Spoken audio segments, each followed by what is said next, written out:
Hello students, আজ আমরা strong roots by APJ Abdul Kalam তার সেকেন্ড পার্টটা পড়তে চলেছি এবং তার লাইন বাই লাইন তার বাংলা মানে এবং এক্সপ্লানেশনগুলো বোঝার চেষ্টা করি। তাহলে চলো শুরু করি আজকের ভিডিওটা। The Shiva temple which made Rameshwaram so famous to pilgrims was about a 10-minute walk from our house. APJ Abdul Kalam বলছেন তার নিজের ছোটবেলার শহর রামেশ্বরম এবং সেখানে তার বাড়ি, তার পরিবার ইত্যাদি সম্পর্কে তিনি বলছেন। তো বলছেন দ্য শিবা টেম্পল মানে শিব মন্দির, which made Rameswaram so famous to pilgrims, যেটা রামেশ্বরম, এটাই হলো home town doctor APJ Abdul কালামের, সো ফেমাস খুব জনপ্রিয় করেছিল, টু পিলগ্রিমস তীর্থযাত্রীদের কাছে। মানে শিবা টেম্পল যেটা রামেশ্বরমকে তীর্থযাত্রীদের কাছে এত জনপ্রিয় করেছিল, was about a 10-minute walk from our house, সেইটা ছিল 10-minute ওয়াক, অ্যাবাউট মানে প্রায়, অ্যাবাউট আ 10-minute ওয়াক প্রায় 10 মিনিটের হাঁটা পথ ফ্রম আওয়ার হাউস আমাদের বাড়ি থেকে। মানে বাংলা করলে এরকম দাঁড়ায় যে আমাদের বাড়ি থেকে শিব মন্দিরটা যেটা রামেশ্বরমকে তীর্থযাত্রীদের কাছে এত জনপ্রিয় করেছিল, সেই মন্দির আমাদের বাড়ি থেকে 10 মিনিটের হাঁটা পথের দূরত্বে অবস্থিত ছিল।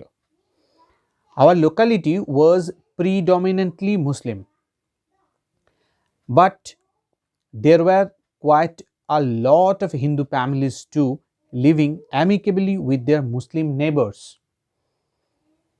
Our locality মানে আমাদের যে এলাকাটা সেটা was predominantly Muslim, সেটা মোস্টলি, প্রিডমিনেন্টলি মানে মোস্টলি, মূলত was mostly মুসলিম, সেখানে মূলত মুসলিম ধর্মাবলম্বী মানুষেরাই বাস করতেন। But there were quite a lot of Hindu families too, কিন্তু সেখানে বেশ কিছু হিন্দু পরিবারও থাকতো। কোয়াইট আ লট মানে বেশ কিছু হিন্দু পরিবার, হিন্দু ফ্যামিলিজ তারাও বাস করতো।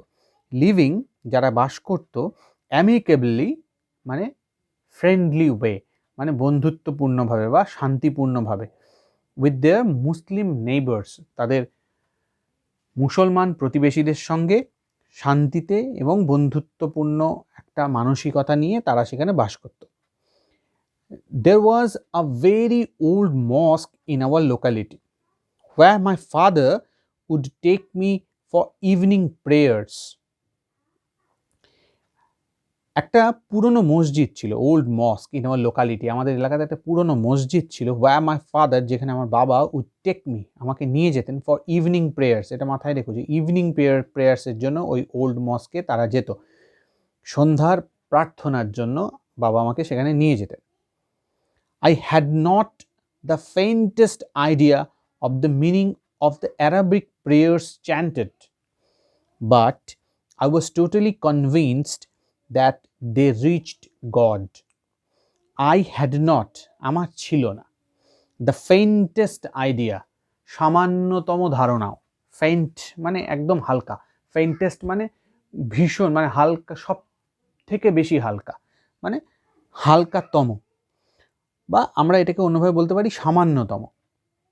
আইডিয়া ধারণা, সামান্যতম ধারণাও আমার ছিল না, অফ দ্য মিনিং অর্থের, অফ দ্য অ্যারাবিক প্রেয়ার্স যে আরবি ভাষায় যে প্রার্থনা সেখানে হতো সেইটার সামান্যতম ধারণাও আমার ছিল না, তার সেই প্রার্থনার কি অর্থ তার সামান্য ধারণাও আমার ছিল না। আর চ্যান্টেড এই কথাটার মানে হচ্ছে মন্ত্র উচ্চারণটা যেমন সুরে সুরে হয় না, সেরকম অ্যারাবিক প্রেয়ারও তো ধরে নেওয়া যেতে পারে এক রকমের, সেটা ঈশ্বরের উদ্দেশ্যে পাঠ করা এক ধরনের মন্ত্রই। তো সেই যে সুরে সুরে পাঠ করা সেটাকেই বলা হয় চ্যান্ট। সেই প্রার্থনা যেটা উচ্চারিত হতো একটা সুরের সুর, তো একটা মন্ত্রোচ্চারণের তো একটা সুর থাকে, সেরকম সমস্ত প্রার্থনারই একটা সুর থাকে, সেই সুরে সুরে উচ্চারণ করা প্রার্থনার কোনো সামান্যতম ধারণাও আমার ছিল না। But I was totally convinced that they reached God, কিন্তু আই ওয়াজ টোটালি কনভিন্সড, কিন্তু আমার এটা পুরোপুরি এইটা সম্পর্কে আমার বিশ্বাস ছিল, আই ওয়াজ কনভিন্সড মানে এইটা আমি মনে মনে পুরোপুরি বিশ্বাস করতাম, দ্যাট দে রিচড গড, যে এগুলো ঈশ্বরের কাছে পৌঁছাচ্ছে, মানে প্রার্থনাটা ঈশ্বরের কাছে পৌঁছাচ্ছে, এই ধারণাটা আমার ছিল বা এই বিশ্বাসটা আমার ছিল। When my father came out of the mosque after the prayers, people of different religions would be sitting outside waiting for him. When my father came out of the mosque, যখন বাবা মসজিদের বাইরে বেরোতেন, আফটার দ্য প্রেয়ার্স, প্রার্থনার পর, people of different religions, different মানে বিভিন্ন, religions মানে ধর্ম, পিপল অফ ডিফারেন্ট রিলিজিয়ান্স মানে বিভিন্ন ধর্মের মানুষ, উড বি সিটিং আউটসাইড, বাইরে বসে থাকতো, মানে মসজিদের বাইরে বসে থাকতো, ওয়েটিং ফর হিম, তার জন্য অপেক্ষায়, মানে বাবার জন্য অপেক্ষা করে বিভিন্ন ধর্মের মানুষ বসে থাকতেন যখন বাবা সন্ধেবেলায় মসজিদ থেকে প্রার্থনা করে বাইরে আসতেন। Many of them offered bowls of water to my father, who would dip his fingertips in them and say a prayer.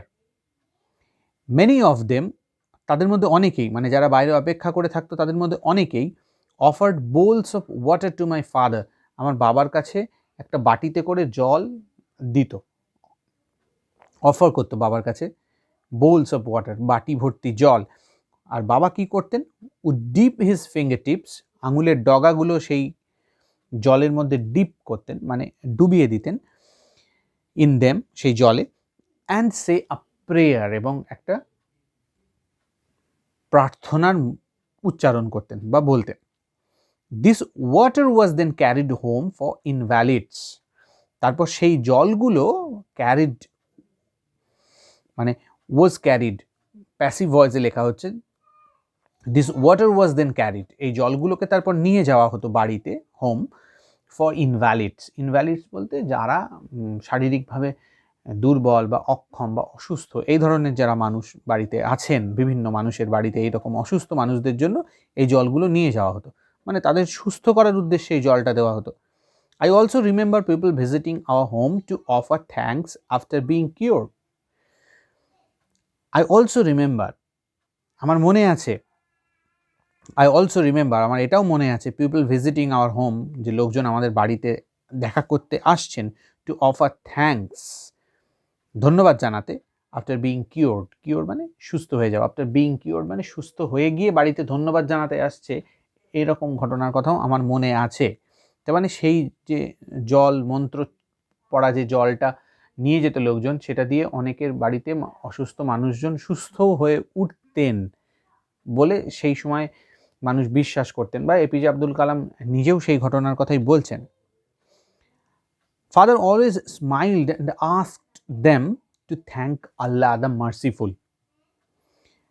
Father always smiled, বাবা সবসময় হাসতেন, and asked them, এবং তারপর তাদেরকে বলতেন, thank Allah the merciful, যে ঈশ্বরকে, আল্লাহকে ধন্যবাদ জানাও, যিনি মার্সিফুল, মানে যিনি দয়াময়, মানে পরম দয়াময় আল্লাহকেই ধন্যবাদটা জানাও।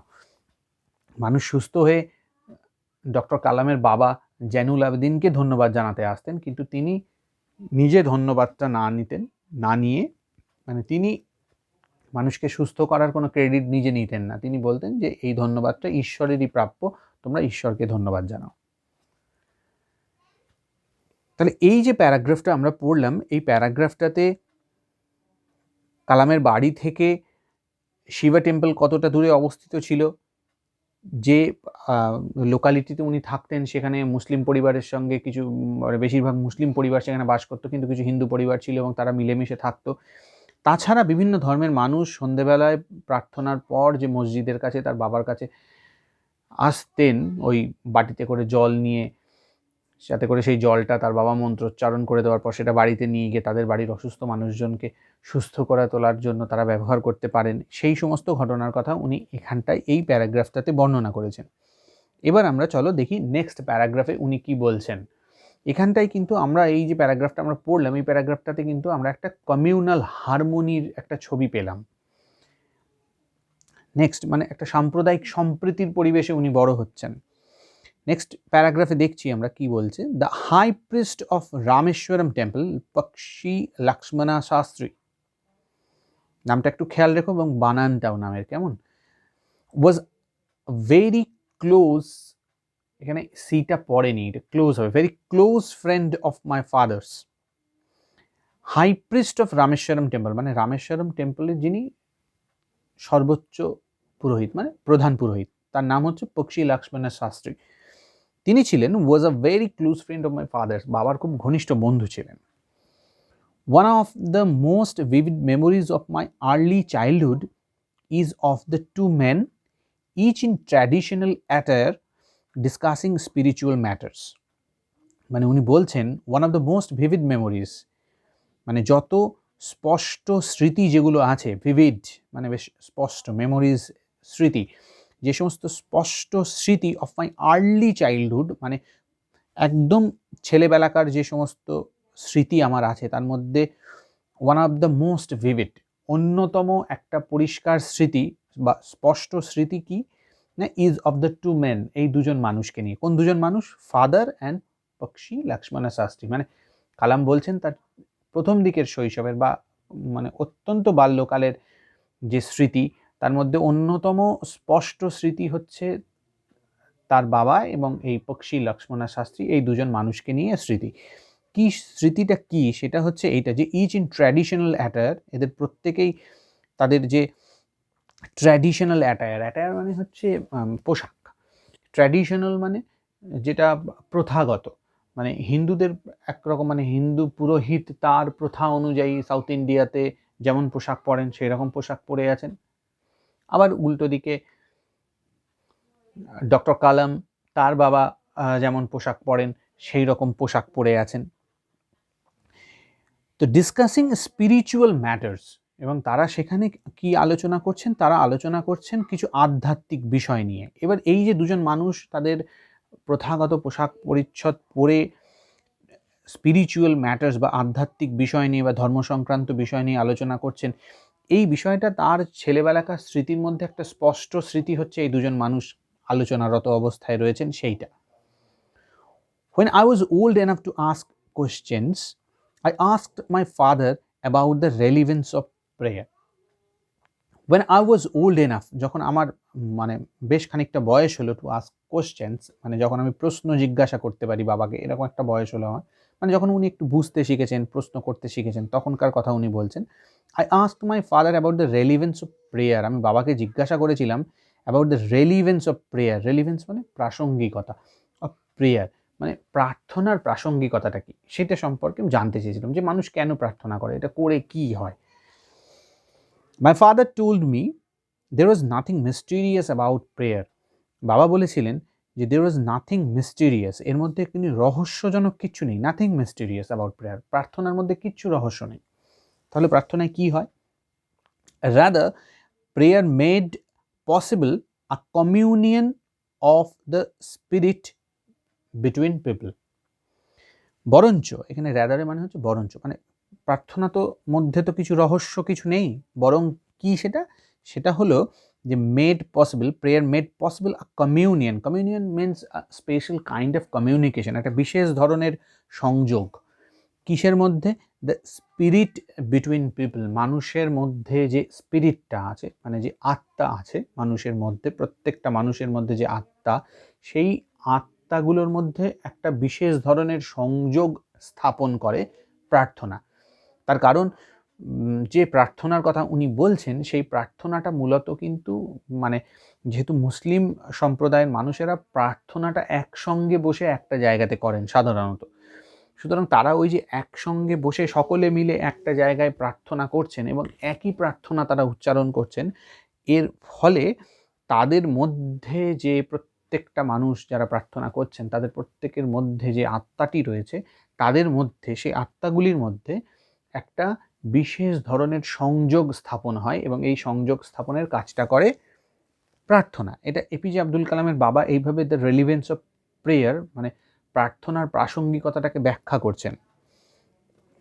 কি বলছেন? এছাড়াও উনি বলছেন when you pray, he said, he বলতে এখানে কালামের বাবা, he said that when you pray, যখন তুমি প্রার্থনা করো, you transcend your body, এখানে এই কমাটা হবে না, your এর পর যে কমাটা আছে এটা হবে না, you transcend your body, তুমি তোমার তখন শরীরকে অতিক্রম করে যাও, মানে প্রত্যেকটা আত্মা তো তার একটা মানে মানুষের শরীরের মধ্যে বাস করছে, সেই শরীরটাকে অতিক্রম করে যায় সে, মানে শরীরটাকে ছেড়ে সে কোথায় যায়, সে become a part of the cosmos, এই বিশ্ব ব্রহ্মাণ্ডের একটা অংশে পরিণত হয়েছে।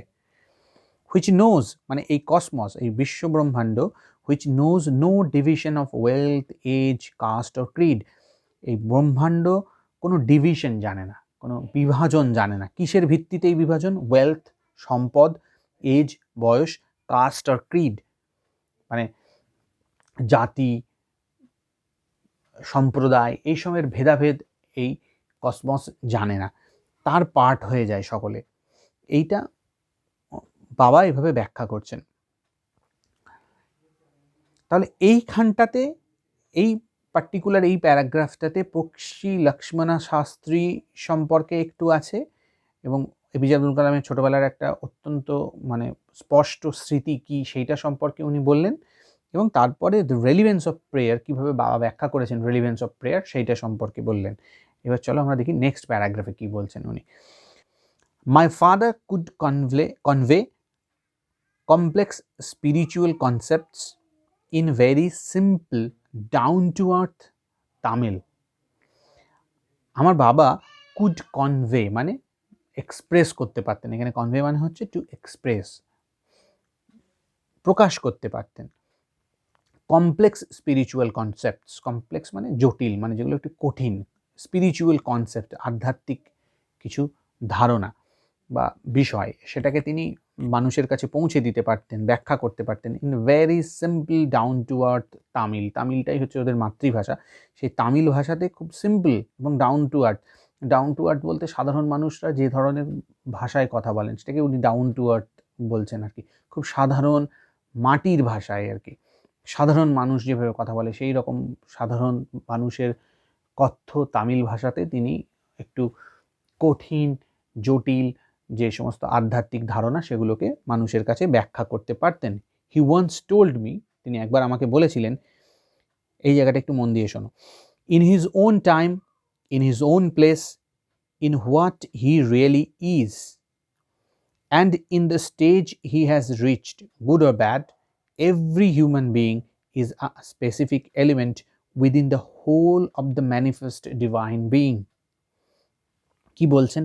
বলছেন ইন হিজ ওন টাইম, মানে কোনো একজন মানুষ সম্পর্কে বলছেন যে তার নিজের সময়, ইন হিজ ওন প্লেস, তার নিজের জায়গাতে, in what he really is, এবং সে আসলে যা, and in the stage he has reached, এবং জীবনের যে পর্যায়ে সে এসে উপস্থিত হয়েছে, গুড অর ব্যাড, সেটা ভালো খারাপ যাই হোক, এভরি হিউম্যান বিইং, প্রত্যেকটা মানুষ, এটা ভীষণ ইম্পর্টেন্ট এই জায়গাটা, এভরি হিউম্যান বিইং, প্রত্যেকটা মানুষ, ইজ আ স্পেসিফিক এলিমেন্ট, একটা বিশেষ উপাদান, within the whole of the manifest divine being. Manifest কথাটির মানে হচ্ছে প্রকাশ, আর ডিভাইন বিইং মানে পরমাত্মা বা ঈশ্বর। ঈশ্বরের যে প্রকাশ, the whole of the manifest, যত রকমভাবে ঈশ্বরের প্রকাশ হয়েছে, সমগ্র যে প্রকাশ, মানে ধর্ম, যে কোনো ধর্মই হোক, সেই ধর্ম তো এইভাবেই ব্যাখ্যা করে যে ঈশ্বরের প্রকাশ সর্বত্র। আমরা যা কিছু আমাদের চারিপাশে দেখছি, সেটা জড় হোক প্রাণী হোক, সমস্ত কিছুর মধ্যেই ঈশ্বর নিজেকে প্রকাশ করেছেন। কালামের বাবা এই সেই কথাটাই এখানে বলছেন যে প্রত্যেকটা জায়গাতে যে manifestation of the divine being, মানে ঈশ্বরের যে প্রকাশ ঘটেছে, সেই প্রকাশের মধ্যে প্রত্যেকটি মানুষ, এভরি হিউম্যান বিইং, প্রত্যেকটা মানুষ ইজ আ স্পেসিফিক এলিমেন্ট, একটা বিশেষ উপাদান, মানে প্রত্যেকটা মানুষই অত্যন্ত মূল্যবান এই ঈশ্বরের প্রকাশের মধ্যে। মানে ঈশ্বর যত রকমভাবে নিজেকে প্রকাশ করেছেন, তার মধ্যে মানুষের মধ্যেও তিনি প্রকাশিত হয়েছেন, এবং সেই মানুষগুলো সুতরাং ঈশ্বরেরই একটি প্রকাশ, সুতরাং তারাও একটা স্পেসিফিক এলিমেন্ট, একটা বিশেষ উপাদান ঈশ্বরের প্রকাশের মধ্যে। মানে তার গুরুত্বটা কতটা, মানে কত বেশি, একজন মানুষের গুরুত্বটা কত বেশি যে ঈশ্বর তার মধ্যে দিয়েও প্রকাশিত হয়েছেন। সে ভালো খারাপ যে অবস্থাতে আছে, যেখানে আছে, যেটাই হোক, তার মধ্যেও ঈশ্বর প্রকাশিত হয়েছেন, এই কথাটাই উনি বলতে চেয়েছেন। তারপরে উনি কি বলছেন, so why be afraid of difficulties, sufferings and problems. তাহলে তাই যদি হয়, যে প্রত্যেকটা মানুষই যদি ঈশ্বরের প্রকাশ হয়, তাহলে so why be afraid of difficulties মানে কোনো একটা কঠিন পরিস্থিতি, সেটা নিয়ে কেন তাহলে বিচলিত হবে, কেন সেটা নিয়ে ভীত হবে, অ্যাফ্রেড হবে। সাফারিংস, কষ্ট, প্রবলেমস, সমস্যা, মানে কোনো একটা কঠিন পরিস্থিতি, কোনো একটা সাফারিংস মানে কষ্ট, যন্ত্রণা, এবং প্রবলেম, সমস্যা, সেগুলো নিয়ে কেন তাহলে ভীত হবে।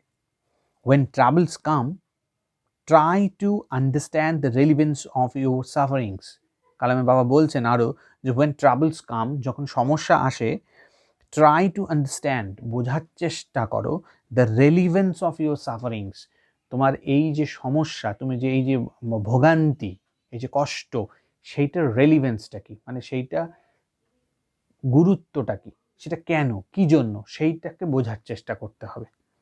এবং সেটার জন্য উনি আরও একটা ভীষণ ইম্পর্ট্যান্ট একটা কথা উনি তারপরেই বলছেন, এই প্যারাগ্রাফে সম্ভবত এই সেন্টেন্সটাই সব থেকে গুরুত্বপূর্ণ, যেটা এবার বলতে চলেছি, সেটা হলো এইটা। উনি বলছেন যে adversity always presents opportunities for introspection. Adversity মানে প্রতিকূল অবস্থা, অ্যাডভার্সিটি অলওয়েজ প্রেজেন্টস, সবসময় উপস্থাপন করে, মানে প্রতিকূল পরিস্থিতি সবসময় উপস্থাপন করে অপরচুনিটিস মানে সুযোগ, কিসের জন্য, ফর ইন্ট্রোস্পেকশন। ইন্ট্রোস্পেকশন মানে সেলফ অ্যানালিসিস, আত্মসমীক্ষা, মানে একজন মানুষ তার নিজের সম্পর্কে ডিপলি চিন্তা করবে, গভীরভাবে নিজের সম্পর্কে চিন্তা করবে, নিজের দোষ, গুণ, ত্রুটি, ভালো মন্দ সমস্ত কিছু বিশ্লেষণ করার চেষ্টা করবে, মানে সে আত্মবিশ্লেষণ করবে। এটাকেই ইংলিশে বলা হয় ইন্ট্রোস্পেকশন। সে ইন্ট্রোস্পেক্ট করবে, এটা হচ্ছে ভার্ব ইন্ট্রোস্পেকশনের, ইন্ট্রোস্পেক্ট, আত্মবিশ্লেষণ করার চেষ্টা করবে। এবং সেই আত্মবিশ্লেষণের সুযোগটা তাকে সব থেকে বেশি যে জিনিসটা দেয়, সেটা হলো অ্যাডভার্সিটি, অর্থাৎ প্রতিকূল পরিস্থিতি। প্রতিকূল পরিস্থিতি মানুষকে সবসময় আত্মবিশ্লেষণের সুযোগ দেয়। সুতরাং সে আত্মবিশ্লেষণ করে বোঝার চেষ্টা করবে যে তার সমস্যার মূল কারণ কি, the relevance of his suffering, এবং সেইটা বোঝার চেষ্টা করে সে সেই জায়গাটা থেকে বাইরে আসার চেষ্টা করবে। কখনোই সে ভীত হবে না, কারণ সে মনের ভেতরে এই গভীর বিশ্বাসটা রাখবে যে he is also a specific element in the manifestation of the divine being, মানে ঈশ্বরের যে প্রকাশ ঘটেছে বিভিন্ন জিনিসের মধ্যে দিয়ে এই বিশ্ব ব্রহ্মাণ্ডে, তার মধ্যে সেও একটা অন্যতম। সুতরাং সে একটা স্পেসিফিক এলিমেন্ট, সে একটা বিশেষ উপাদান, সুতরাং তার একটা ইম্পর্টেন্স আছে, এবং সেই জায়গা থেকে সে হবে ভয় শূন্য। এটা কিন্তু এই যে কথাগুলো কালামের বাবা বললেন, এই কথাগুলো কিন্তু সমস্ত ধর্মেরই মূল কথা। যদিও এই জায়গাগুলো একটু কনসেপ্টটা একটু হয়তো জটিল মনে হতে পারে, কিন্তু যদি তুমি একটু ঠান্ডা মাথায় ভাবার চেষ্টা করো প্রত্যেকে, তাহলে দেখবে এই কথাগুলো ভীষণ ইম্পর্টেন্ট।